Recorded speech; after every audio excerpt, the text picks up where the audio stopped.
सम्बोधन।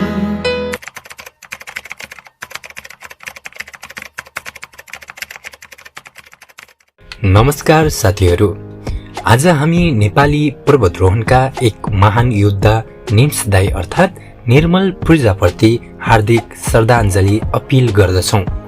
संसारलाई केही पनि असम्भव छैन भन्ने सन्देश दिने यी महान व्यक्तित्व आज हामी बीच छैनन्। उनको निधनको खबरले सम्पूर्ण नेपाली मात्र होइन, विश्वभरका पर्वत प्रेमीहरू स्तब्ध भएका छन्। आखिर को थिए निम्स दाई? उनले जीवनमा कस्तो सङ्घर्ष गरे र उनले विश्वलाई चकित पार्न कस्तो कीर्तिमान बनाए? आजको भिडियोमा हामी यी सबै कुराहरू विस्तारमा बुझ्नेछौँ। सन् 2026 जुलाई 31 पाकिस्तानको ब्रान्डपिक क्षेत्रमा आएको भीषण हिमाल पहिरोमा परि निम्स दाईको दुःखद निधन भयो। निधन हुँदा उहाँ 43 वर्षका थिए। यो खबर सार्वजनिक भएपछि संसारबाट श्रद्धाञ्जलीको ओइरो लाग्यो। नेपालले एउटा महान साहसी पुत्र गुमाएको महसुस गर्यो। सन् 1983 जुलाई 25 म्याग्दी जिल्लाको सामान्य परिवारमा जन्मिएका निर्मल पूर्जा सानैदेखि मेहनती र साहसी थिए। आर्थिक कठिनाईको बीच हुर्किएका उनले कहिले हार मानेनन्।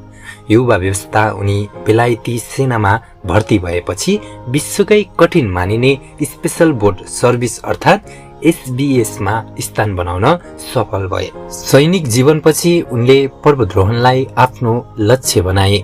सन् 2019 उनले प्रोजेक्ट पोसिबल सुरु गरे।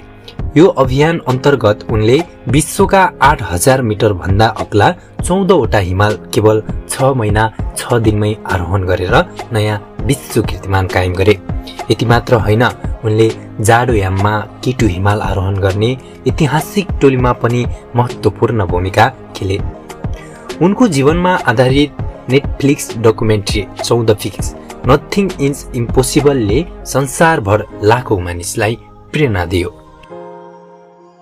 निम्स दाई आज हामी बीच नभए पनि उनको साहस, सङ्घर्ष र प्रेरणा सधैँ जीवित रहन्छ।